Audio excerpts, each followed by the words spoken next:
કળિયુગની જનેતા મમતા ભૂલી હોવાનું સામે આવ્યું। ઘટના છે ભાવનગરની। ભાવનગરના ડી માર્ટ નજીકથી મળી આવ્યું નવજાત શિશુ। ટોપ 3 સર્કલ નજીક બની આ ઘટના। નિષ્ઠુર માતાએ નવજાત બાળકને બાવળના કાંટામાં ફેંકી દીધો। નવજાત શિશુ બાવળની કાંટામાં કલાકો સુધી લટકતું રહ્યું। બાળકના રડવાનો અવાજ આવતા સ્થાનિક દ્વારા તપાસ કરાઈ। સ્થાનિક લોકો દ્વારા તપાસ કરાતા જીવિત હાલતમાં આ નવજાત શિશુ મળી આવ્યું। સ્થાનિક લોકોએ તાત્કાલિક પોલીસને જાણ કરી। પોલીસ અને 108નો કાફલો ઘટના સ્થળે પહોંચ્યો। બાળકનું રેસ્ક્યુ કરી તાત્કાલિક સારવાર અર્થે હોસ્પિટલ ખસેડવામાં આવ્યું। બનાવના પગલે પોલીસ દ્વારા વધુ તપાસ હાથ ધરવામાં આવી છે।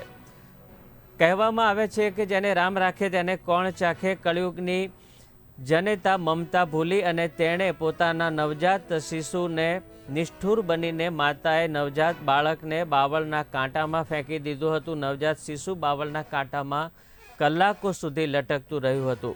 બાળકના રડવાનો અવાજ આવતા જ સ્થાનિક દ્વારા તપાસ કરવામાં આવી। ત્યારે આ બાળક જીવિત હાલતમાં હોવાનું સામે આવ્યું। ત્યારે સ્થાનિક લોકોએ તાત્કાલિક પોલીસને જાણ કરી। ત્યારે પોલીસ અને 108નો કાફલો ઘટના સ્થળે પહોંચ્યો અને બાળકનું રેસ્ક્યુ કરવામાં આવ્યું અને તાત્કાલિક તેને સારવાર અર્થે હોસ્પિટલ ખસેડવામાં આવ્યું। આ બનાવને પગલે પોલીસ દ્વારા વધુ તપાસ હાથ ધરવામાં આવી છે।